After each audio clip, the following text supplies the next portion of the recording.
Greetings and welcome to the International ACAC Member Forum on COVID-19, the novel coronavirus.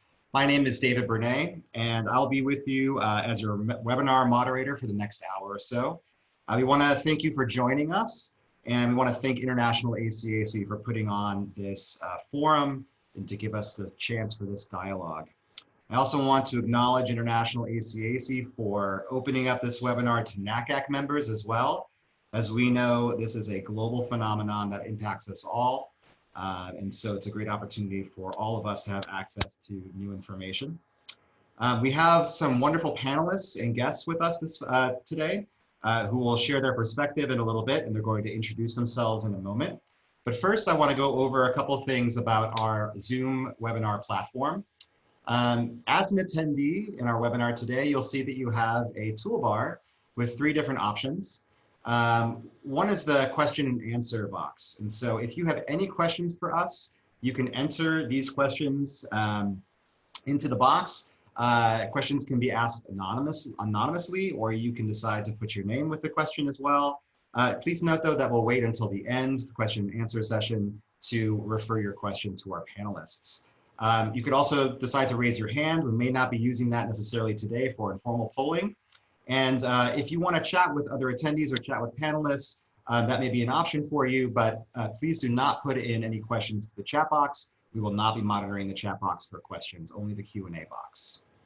And with that, I'd like to introduce our panelists today, and we're going to start with Aaron Anderson. Evening, good afternoon. My name is Aaron Anderson. I am currently your past president for International ACAC. And I'm joining you also on behalf of the University of British Columbia, where I'm Director of International Recruitment. And right now I'm based in our office here in Vancouver, Canada. And hey, that's me. My name is David Bernay. I'm the moderator today. I am the Vice President for Communication for International ACAC. I'm also the Director of International Admission at St. Edward's University here in Austin, Texas. Hi, everybody. I'm coming to you from Santa Clara University in California. I'm Becky Conowitz, President of International ACAC, and also Director of International at Santa Clara. Hello, everyone. My name is Dan Marshner. I'm Director of International Admission at Loyola Marymount University in Los Angeles, California. I also have the pleasure of being the Vice President for Advocacy and Outreach, and we're very, very pleased that you're with us today.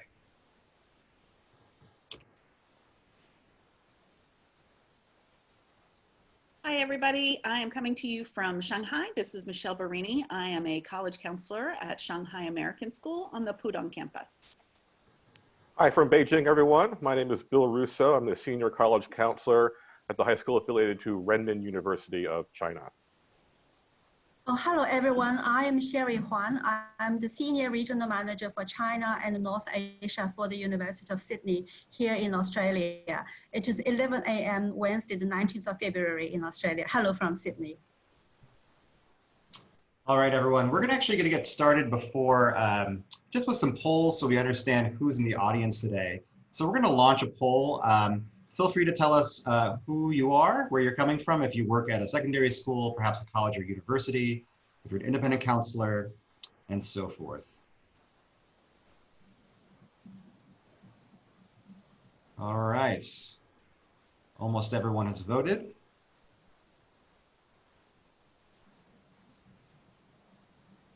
Okay. So it looks like the majority of our audience today are from secondary schools and universities, but we also have a few folks from independent counselors and also other organizations. Great. We also have another poll to share with you. We want to know where you're coming from today. So feel free to let us know what part of the world you're from.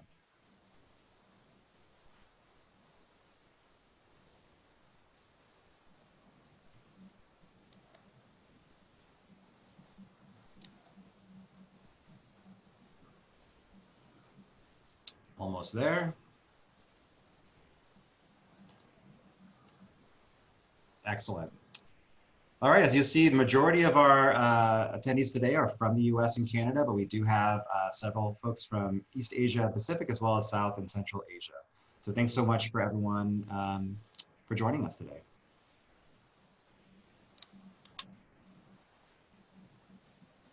Excuse me. Here we go.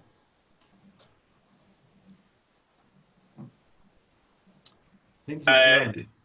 Yes, and just wanted to set the stage a little bit for our discussion today.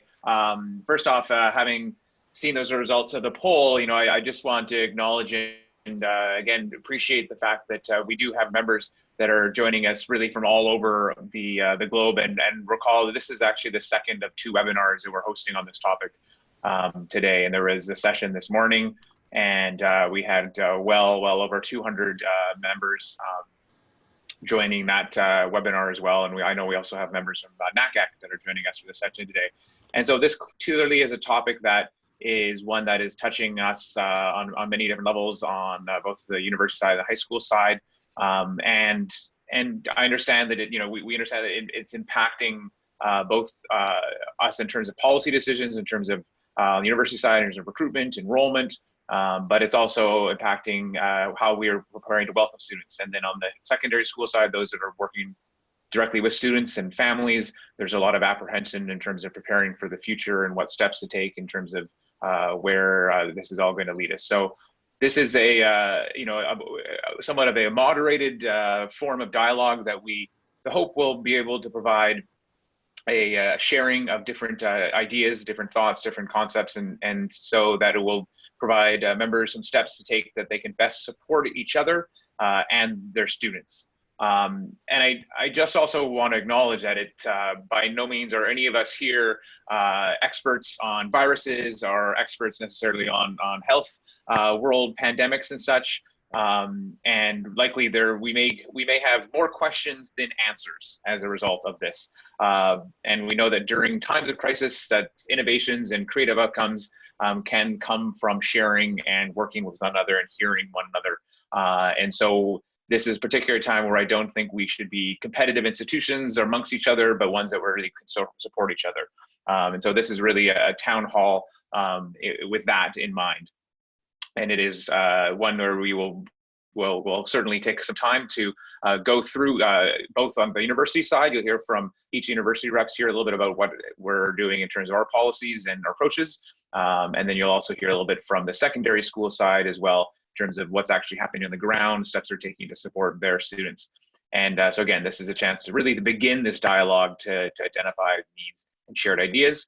And we'll have a good 30, 20 minutes or so to ask questions, as David mentioned as well. So that's really the town hall aspect of this, is where we're going to hear from you and do our best to maybe share some perspectives around this table, but also hope that maybe some of this will be some next steps that as our association can take as well moving forward. It's a bit of an update of where things are at. I mentioned none of us are medical experts, but maybe Dan, you got a pretty, that looks like a pretty expert slide there. Thanks, Aaron. So we wanted to make sure when we set the stage to give people a sense of exactly what we're talking about. This is a evidence that comes directly from our friends at Johns Hopkins, specifically the Center for Systems Science and Engineering. And this is actually a snapshot of their database, of their dashboard. You can see on the bottom of the slide where you can actually find this dashboard if you'd like to find more information about it yourself. Again, this is updated as of yesterday, and it is updated in almost real time. But just to give you a sense of exactly what we're talking about in terms of the COVID-2019, the novel coronavirus that we are currently experiencing. A couple of things to point out here, as you can see here, as of yesterday, just under 72,000 total cases were confirmed. And of that, 70,500 were in mainland China. So for the most part, it is a virus that the vast majority of those, the cases are contained within mainland China. I found it fascinating to note that the second largest location was actually the Diamond Princess cruise ship, which is currently outside of Japan. And so that gives you a sense of some of the challenges there of actually responding to the virus when it has appeared. But as you can see, beyond that, it is pretty much spread primarily in Central Asia and mainly mainland China. Additionally, in terms of the amount of deaths, tragically, there are almost 1,800 total deaths from this virus. From what I've been able to understand, the majority of the deaths that have taken place have typically come through vulnerable populations. and so tend to be more elderly or very young children. As you can see, of that almost 1,800 deaths, almost 1,700 of them are actually in Hubei. So to the extent that it can be contained, or the virus can be contained, that's kind of the impact as of right now. One thing that also, as you can see on the right-hand side, there is the promising aspect that there are a lot of recoveries in this particular situation. But again, I think it just reinforces the fact that this has been such a uncertain and challenging situation, and that certainly continues to impact a very large percentage of the world's population. And again, I encourage you, if you'd like to explore this yourself, to go to the website and learn more about what Johns Hopkins has created here. But I think it gives a good summary of the extent of the virus right now. So a couple of weeks ago, as this was hitting the news and breaking out, International ACAC worked really hard to try and get information out to our members. And first and foremost, the email went out to our members to share our understanding, our support with our members affected, but more importantly, a call to action by universities to be understanding, to look at their policies and practices, as well as to our high school members and counselors who are serving students affected to speak up and share and ask for support.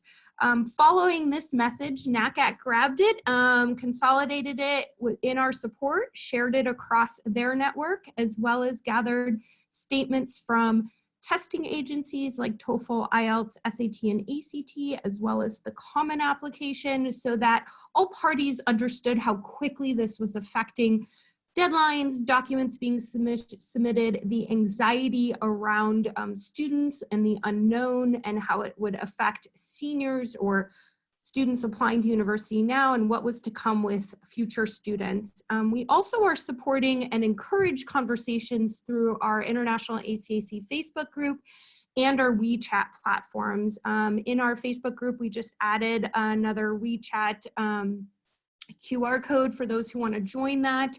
It is a community that is working. Sometimes Facebook is blocked in China, so we do encourage any of our members who are in China who would like to jump on the WeChat. Some great information is being shared. And then that has led us to this town hall. We really felt, as Aaron introduced this concept, that our community does so well by coming together and dialoguing. And it is so hard right now, as there are quarantines and travel restrictions, that we can't come in person. So you're trying to use the technology to bring people together, to share experiences, to share best practices or challenges, so that we can serve our students, both those applying to colleges or the future ones applying around the world. And so we thought bringing in different perspectives to share that both on the ground and in the trenches, as you would say, serving these students during this crisis. So we hope this town hall sort of leads to potentially any further updates or information that we can share, but also if there's some action items the organization can do to serve our members best. I have linked the advocacy and outreach website page. This is where we're going to be posting any information. We also will be posting a recording of this, and we will be converting it as well into platforms that work and can be viewed in China, as well as having it open and public on our website for International ACAC, because we again realize this is impacting more than just our members. So we want to make sure that the information is getting out. And I can mention, before all of you registered, or as you were registering for this town hall, we did ask one question, and that was, how has this situation impacted you? We've then collated that information and provided you with this word cloud to give a little bit of a sense of what's on our members' minds as they're considering this whole situation. I think something that's very heartening about this particular word cloud is the fact that student is the word that's the most prominent here and really in the heart of the word cloud. I think it really speaks to our roles as professionals to really ensure that we are always keeping the students' best interests in mind.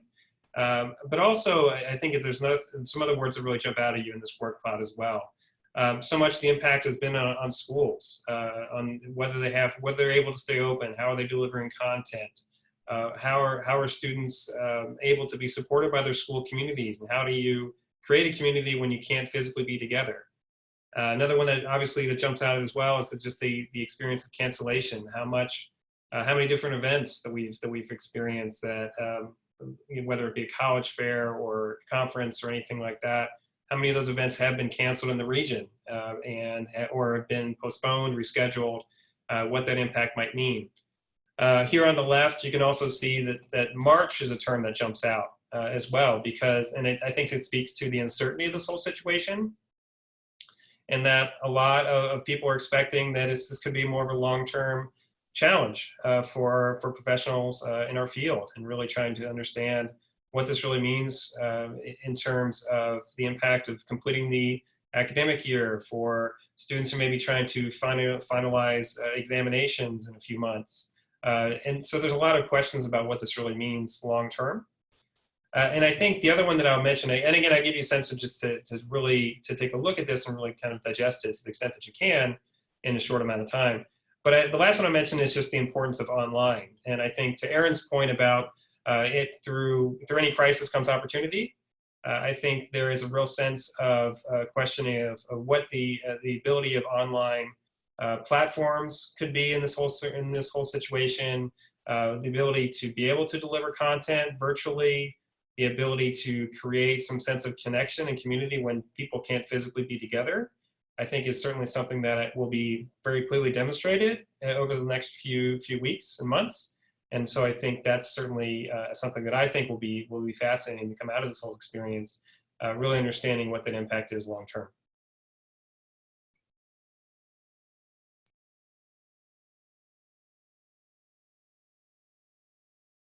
All right, so we're going to give secondary schools kind of an opportunity to chat about what's going on from their perspective. So who would like to start on this end? I will go ahead. I am Michelle Barini, and I am coming to you from Shanghai, China.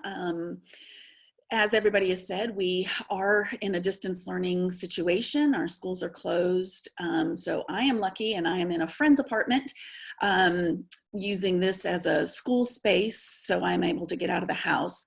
I think one of the things I want to say for those of you outside of China is that things are going on here as much as normal as possible. Everybody wears masks, but we get groceries. There's community amongst those of us that are still here in Shanghai. I think some of our biggest challenges for our students is the distance learning. We have students and teachers in 20+ time zones. But with the distance learning, as has been said, there's been challenges, but there have been successes as well. I've been really impressed with our school leadership and how they have jumped to meet the needs of our students. We're lucky we have an online platform called Schoology.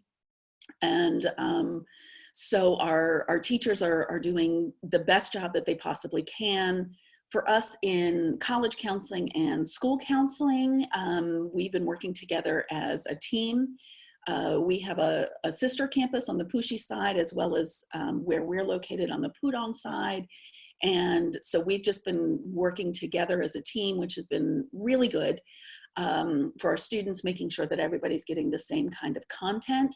We've been doing screencasts, lots of emails and messages, and the students and the parents have been responding to that. One of the platforms that we're using to communicate with our students is through Office 365, Microsoft Teams. And some of that is because there are child protection issues that we're trying to make sure we're able to manage as well. And so that is a platform that goes through the school. So there's no personal contact through Skype or Zoom or anything like that. I think from the student and parent perspective, they're very worried about the impact of distance learning and how it is going to be perceived by the universities.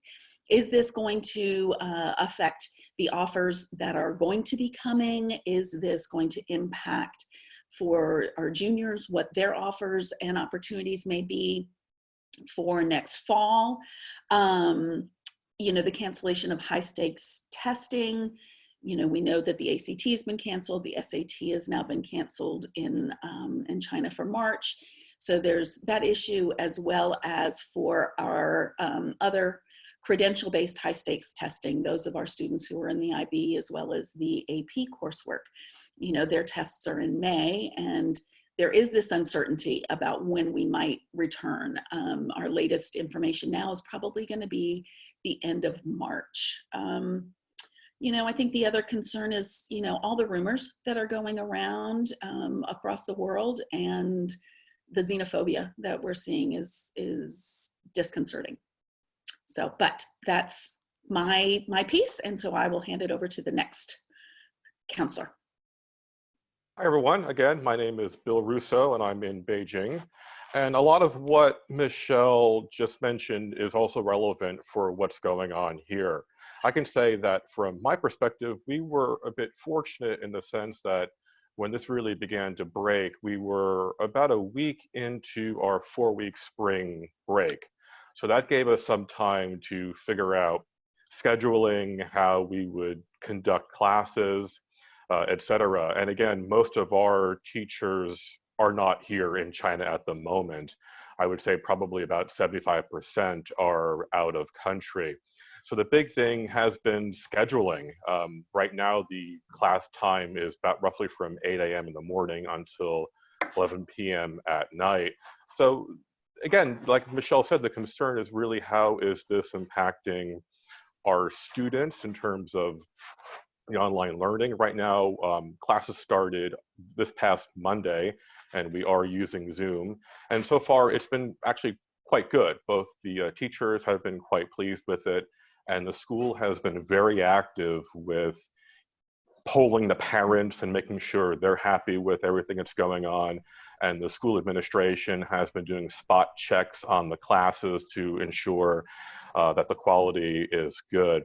But yeah, I think the big thing also is that, you know, spring semester, because of the exams that students have to take and the mock exams that we do to prepare them for their external exams, the class time with teachers has always been kind of truncated compared to the fall semester. So now we're seeing people, our students, who really are going to have maybe no time with the teachers in class.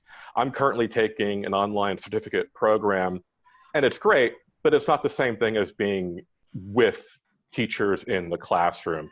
So I think that's the big thing in terms of community. And right now, no one can get on campus, so we're concerned about getting transcripts out and other issues like that. So I'll be happy to take questions at the end. Thank you.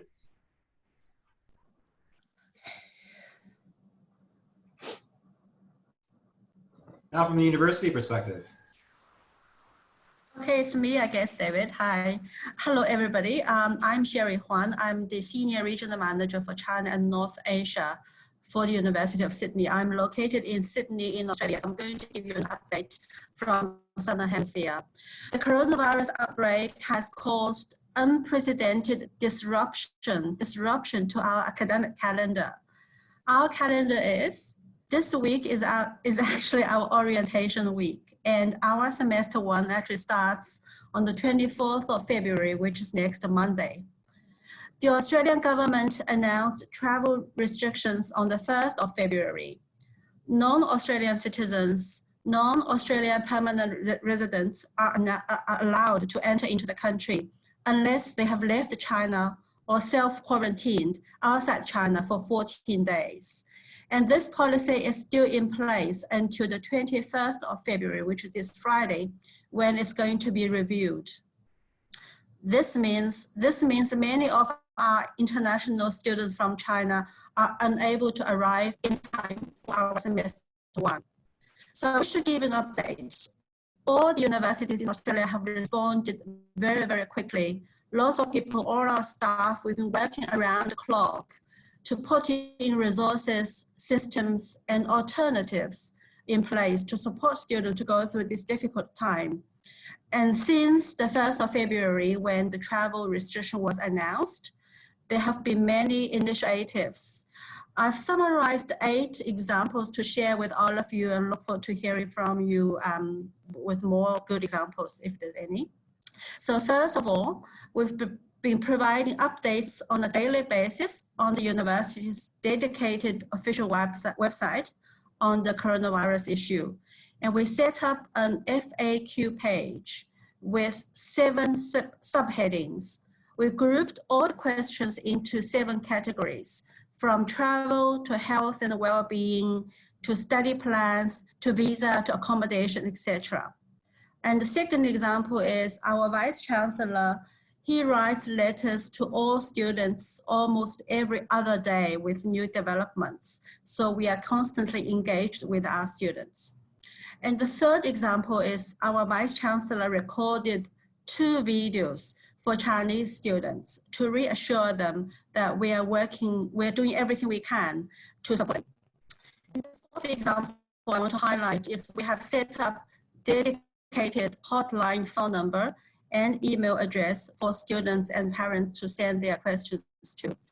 And the fifth example is we've extended our enrollment deadline to mid-March. And number 6, we've extended our on-campus deadline to the end of March. Number 7, as of yesterday, more than 800 units of study will offer part or full semester online supported learning for our semester 1. And these arrangements have been made across as many programs and degrees as possible. My 8th and the last example here is students can defer or suspend their study at no cost to the next available intake.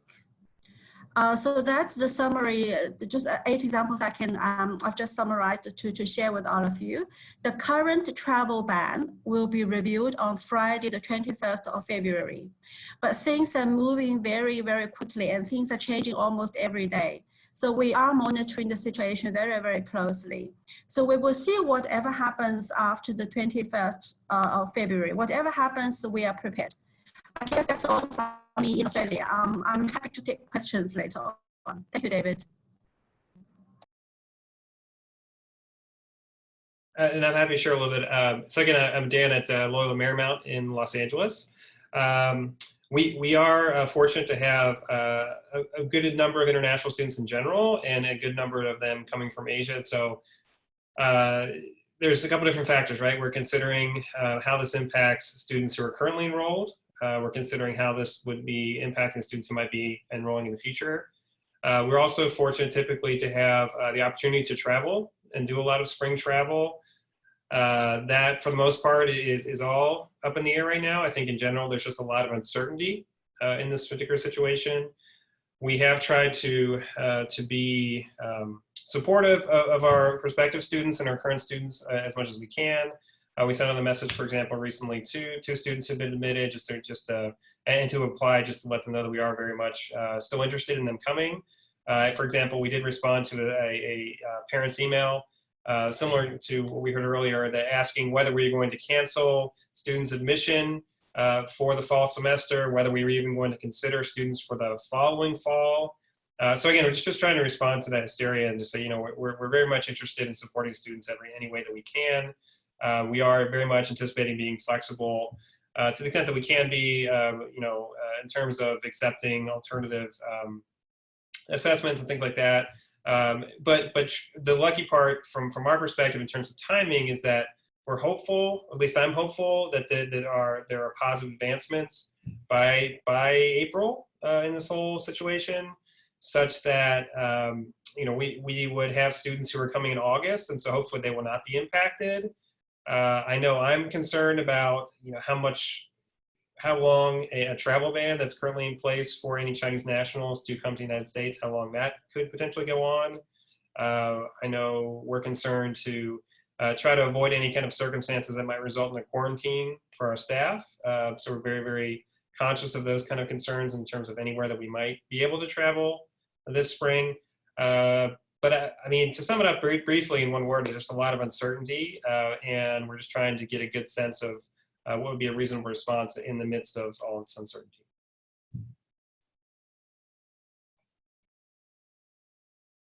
Anything to add, Becky? I was hoping Aaron would go and give a Canadian perspective. Thank you. We already had one US. I'm happy to do another Jesuit in California, but I'm going to pass it to Aaron. You bet. So I sort of I look at it in terms of three perspectives, or two main perspectives, and recognizing there's two main audiences here, and those on the university side, as Dan mentioned, and Sherry a little bit of in terms of recruitment, travel, and enrollment decisions. University of British Columbia, again, it's Aaron Anderson, representing University of British Columbia. We have reviewed certainly our trips in China and canceled our trips in China in February and early March. And we are monitoring those in the rest of Asia. We are also really, in terms of travel, following government travel advisories. So I think wherever universities can use sort of external measures to determine whether travel should continue.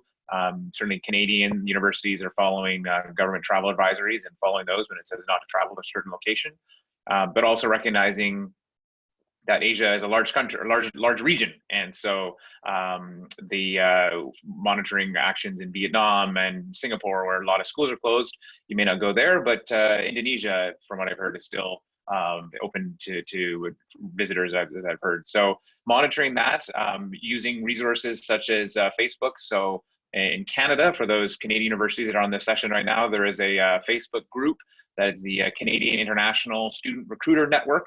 That's the Canadian International Student Recruiter Network. You can search on that on the old Facebook machine. And if you're a Canadian recruiter, you can join that. And I'm sure American and the UK and other universities have similar Facebook groups where it's really helpful to share with each other about what they're doing. But we say we are following government protocols, following similar protocols as we have when most recent outbreaks such as Zika has happened.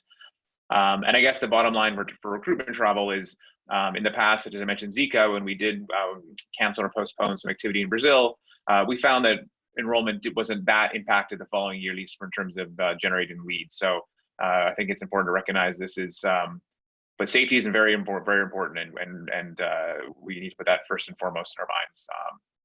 In terms of admissions for the high school counselor side, I know that many Canadian universities have extended their document deadlines and English language deadlines to later on. So in terms of submitting documents that may be required, certainly University of British Columbia, we have extended our document and English language deadline to impacted countries, China, Macau, Mongolia, Hong Kong, to March 31st. And I know that other Canadian universities have done the same thing as well. In terms of where things go from here, in terms of admission offers standing, in terms of requirements for, I know I've seen some questions already in this webinar about universities requiring final IB results, and if those tests are not being sat. I think those are areas that will, again, may not be good to hear, but we're still in a bit of a wait to see approach.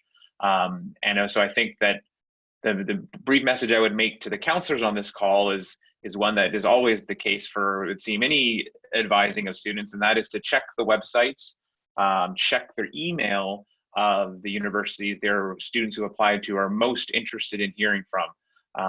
The important thing for all the counselors to know is I can pretty safely say that universities really want your students. We want to welcome your students. And so however we can make a means to continue to, whether it's extending deadlines or finding ways to welcome them on campus, we will do that. And by no means we want to be putting barriers, because in many cases, your students are important for the bottom line, for the support, for the engagement of the university. And so we will make ways to welcome them. And so continue to check our websites, check our emails. Happy to touch on some of those other points, but I know we want to also get some time to some questions and answers as well. So maybe I'll leave it at that, and we can come back around to other items in the Q&A time. I would just like to make one public service announcement. Aaron mentioned that schools in Singapore are closed. It's a misinformation sharing, so I just want to correct that. They're not closed. We did have to cancel our regional institute in Singapore because large gatherings of people, including in schools assemblies, is right now not supported by the government. So I just want to be clear, schools in Singapore are open, but fairs and large gatherings have been suspended by the government. So this is a good example of communicate, ask, share, get confirmation. We encourage those conversations to happen, especially the Facebook group is good, or reach out and email. So sorry, Aaron, I just want to make sure we got that cleared up. No worries. Thank you for mentioning that. To our attendees, you have the option to ask questions in the Q&A box. Remember that we're not using the chat box for questions today, and we will not be calling on you if you raise your hand. So just the first question that we have actually is related to the summer conference. Maybe Becky, you can handle this. Will the summer conference be affected at all by these restrictions that are currently happening?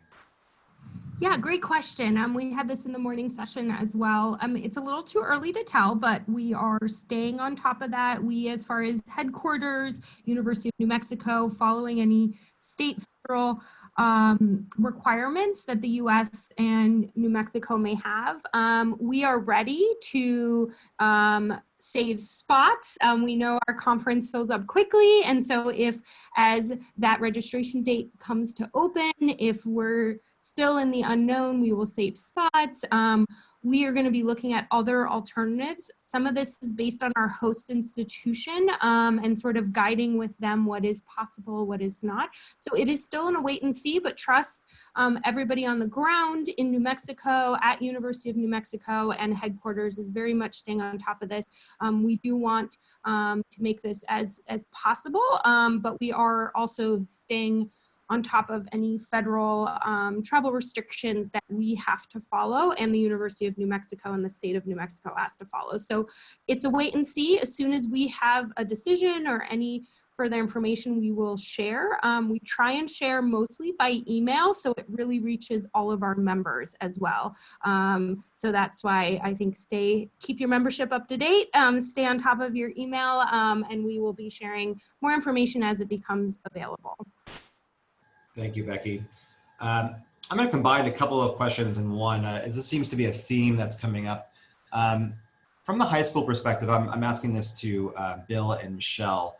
What's your sense of how universities can be most understanding given what's going on with students right now? And so how do we be most supportive? What are the things that your students are asking for in terms of final results, in terms of applications, that the university can say, this is how we can help you?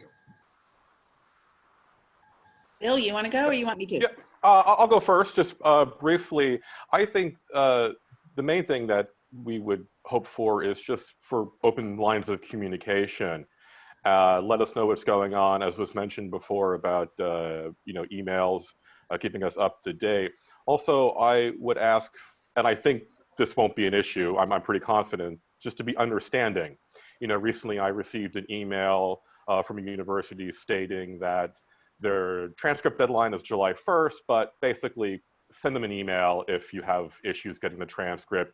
That's all we're asking. Nothing too crazy, really. Just let us know what's going on and be open in terms of maybe things might be difficult. For the student side, I think a lot of them are concerned about, again, as Michelle mentioned before, will the online teaching, will that be looked upon poorly? They're concerned about getting prepared for their external exams. They're pretty worried, and so anything you could do to kind of help us to reassure them, and also if you can contact them directly through student e-newsletters, whatever communications you use, because they want to hear it, I think, from you maybe as much as they want to hear it from us. Yeah, I would like to ditto that as well. We have a lot of uncertainty, again, about how universities are perceiving this distance learning. We know how hard the students are working and the time that they're putting in, but they are not sure how the universities are seeing that. So I think anything that universities can send, maybe via email or an update on their website, to those students who have applications that are waiting to receive a decision on about how you see that would be very helpful. I know it would put a lot of minds to rest and at ease if they knew that what's happening now is not going to impact any decision that they may or may not get next month. I think moving forward for the new recruitment season, for those people in this region, I think the same kind of thing, like just your understanding, you know that this is a challenging time and that students will still be evaluated, you know, based on the work that they are producing, regardless of the way that that is happening. And just interject from the International ACAC side of things, and without committing ourselves to anything, I think I see a trend in some of these questions, in that folks from the high school side are really looking for reassurance from universities. And so there have been several attendees who have requested or suggested that we collect statements from various universities in one place. And so that may be one thing that International ACAC can do as an organization to help maybe collect you know, various statements of support from universities for students, and that could be something that we can do for that. Just wanted to mention that.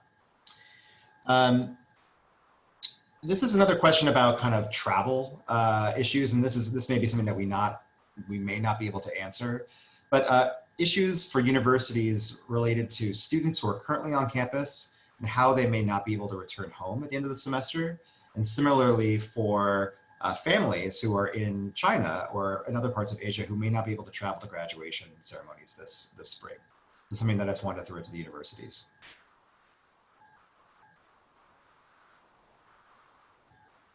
It could be too far out. We haven't thought about these things. Dan, I mean, yeah, I would say the short answer is we're hoping for the best and preparing for the worst. You know, I mean, I don't know, trying to get a sense of, you know, what kind of opportunities would be available for students. You know, providing options for people caught in these circumstances. And we had a family, for example, who visited campus a couple weeks ago from Beijing, who came for the Lunar New Year holiday and can't go back. And I think we're anticipating hearing more and more of those kind of stories. I mean, again, you know, I don't think there's a perfect answer here. I think we're just trying to prepare to be able to be supportive and to be able to find ways to give students the type of opportunities they need to be able to be successful and be able to, you know, to be understanding that someone might need a lot more support and trying to figure out what their next step might be. Thank you for that. And another couple questions that I'm hearing specifically are for UK universities. And so while we don't have anyone from the UK on the panel right now, or perhaps someone could maybe speak to these questions, but I want to remind everyone that we have 2 webinars. And so the morning webinar, we had representation from 2 universities in the UK. And so I would really recommend, after we post that information, that everyone take a look at that. And because we had Charlie Pybus and a couple other reps who were speaking to these questions about conditional offers in the UK and what will work going forward for those universities. Let's see what else we have as far as questions. We're doing great. Maybe you can answer this one, Becky. What outreach has occurred to the College Board and what kind of process for extenuating circumstances is in place right now?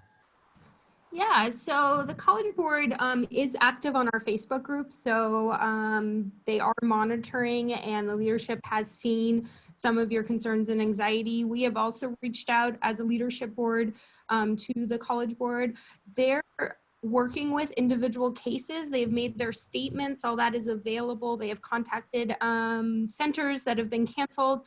We are in the place where we are encouraging our members who have concerns on behalf of a student is for students to contact College Board for their most up-to-date current information on what they can share, what they can do for students impacted by cancellation of their March. And then I know many of us universities who require the SAT, Santa Clara is one of them, SAT or ACT, we are beginning and trying to have conversations and making sure all those at the admission committee level, as we prepare for next year, that students do already have less testing dates in international locations. But on top of this now, they're losing another one and the anxiety around that. So we take that into reflection, into our committee conversations. We, again, as Erin said, and Dan would attest, we want students on our campus. Our admission process, we can't take everybody, but we certainly are a school that looks at the impact on standardized testing very seriously, and we try and look at other pieces of an application to make sure that it was fairly assessed based on access and opportunity. And we know international students do not have that same access or opportunity. We do the same for our students in our domestic pool. And so we've really applied measures for that holistic review to take that into consideration. If you have a student impacted by cancellations, most recently by SAT or ACT, I do encourage counselors with students to reach out directly to those testing centers because we are given the same information that you all are being shared. And we've encouraged both ACT and SAT to maintain communication as best as possible and to use our Facebook and our channels as well to make sure it's reaching everybody, because we know not all counselors or test center site supervisors, and reverse, as well as counselors who are working with students maybe who don't have a school-based counselor. And so getting this information out there and using our platforms is encouraged for those testing centers. So especially during this time. Thanks, Becky. This question is for Michelle and Bill, perhaps. The question is about students and their families in China right now. First, about the students, how are they handling the workload? And then second, for families, we've heard a lot about businesses being shut down in China. What are the financial implications of what's happening right now? And do you have concerns for families financially? Michelle? Okay, sure. For our students and teachers for the workload question, you know, I think it's a give and take. I think they're working on figuring things out.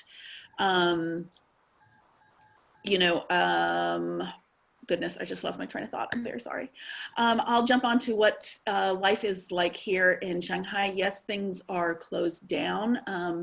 For businesses, I think there is definitely going to be a long-term economic impact. But as far as here in Shanghai, restaurants are open, grocery stores are open. For the students who are here, I think our numbers are about 30 to 40% of our students are still here in Shanghai, of our juniors and seniors. So there's definitely the time zone challenges. But I honestly cannot forecast, I think, how the economic impact will go further down. Bill, do you have thoughts? Yeah, I'm in the same boat with you, Michelle. It's kind of hard to say. I think right now, like Shanghai, things here in Beijing some things are open and happening, but a lot of people are, basically everyone that I know of is working from home. I have not heard anything from the students or the parents yet regarding economic impact.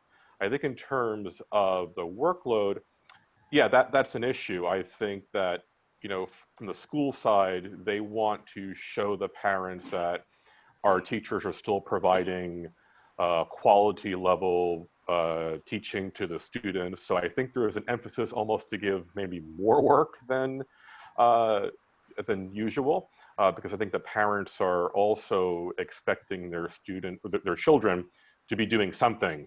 Apparently some of the parents have been like listening in on the online teaching to kind of see how things are going, and the school is certainly concerned with making sure everyone knows that there is quality teaching happening. But at the same time, I think, again, from what I've been told, the students are happy to do the work because they've been inside for so long with their family, and I think something to kind of keep them busy has been welcomed as far as I've been told.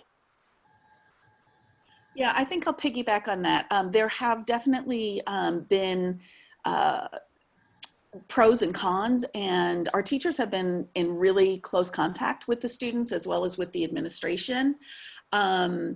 We have done a poll, our leadership did a poll, and you know, we're 1 out of 5, we're sitting almost close to 3 as far as the experience. Some students feel it's too much, some feel it's, you know, it's going okay.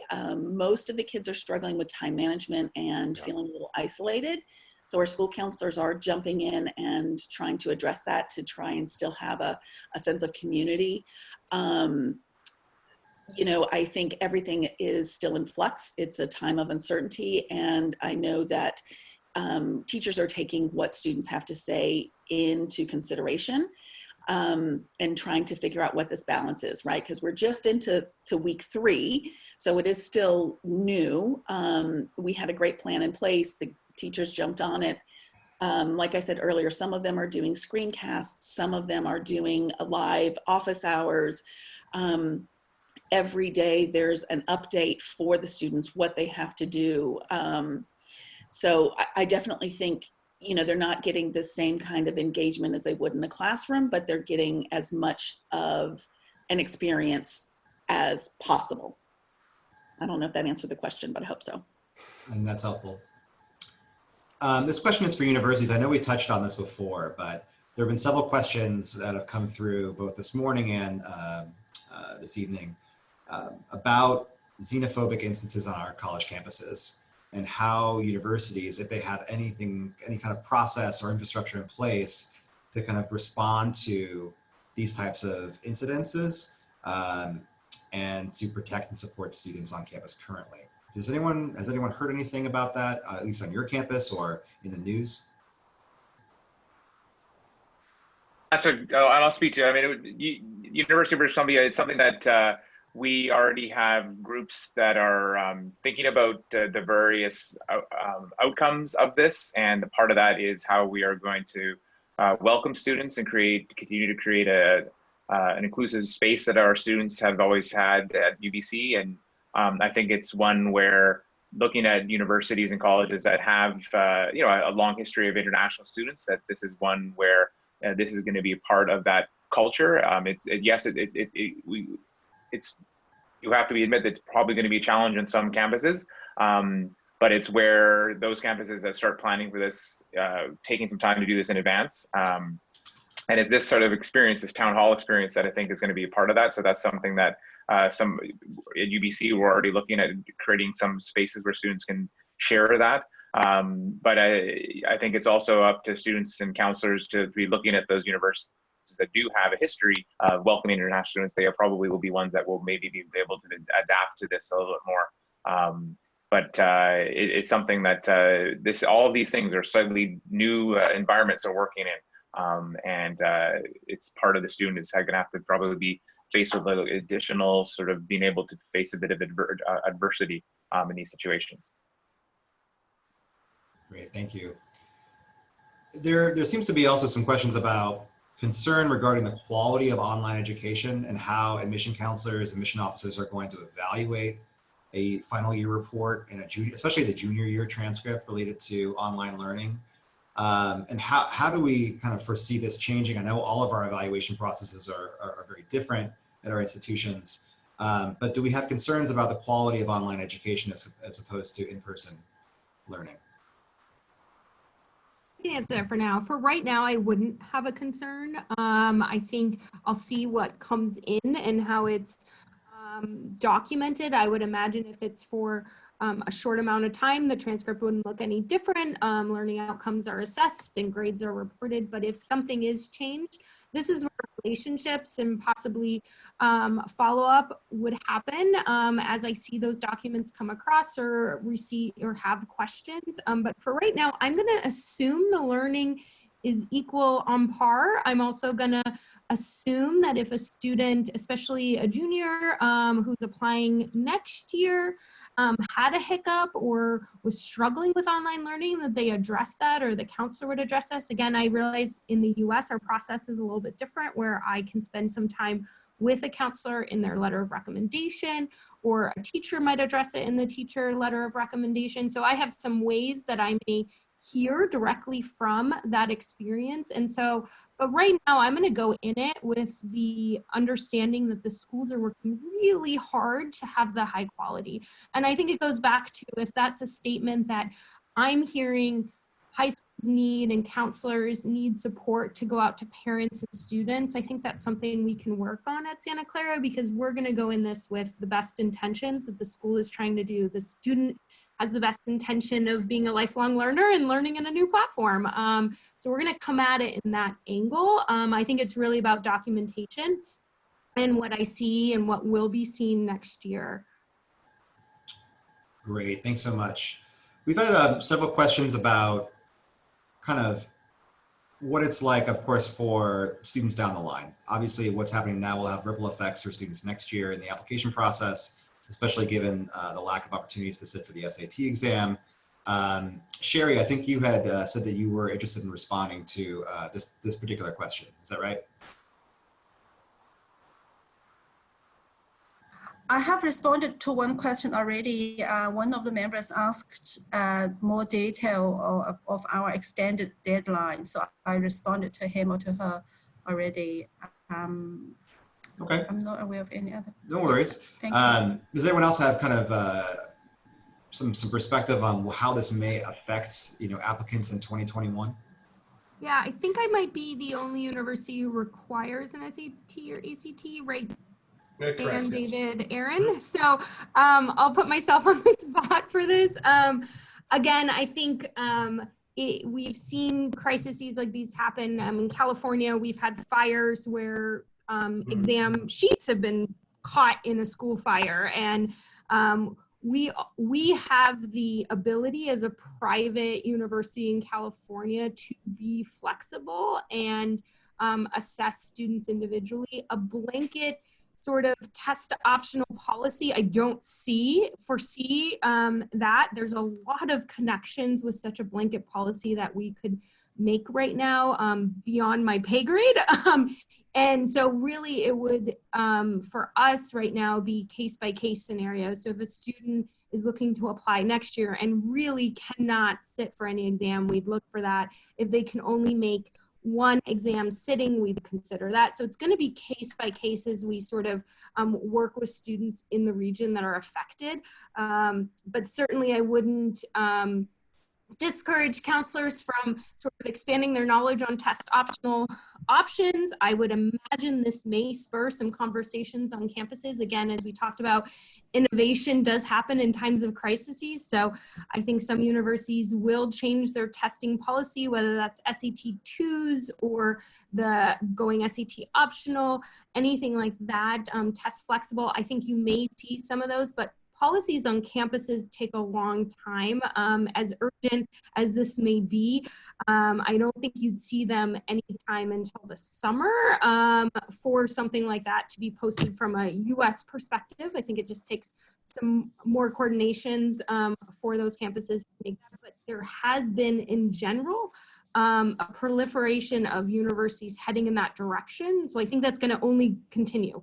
I think the English proficiency world with TOEFL and IELTS being canceled is another space where testing innovation is going to come out. We've seen a lot of discussion on our Facebook group with options for universities moving to Duolingo.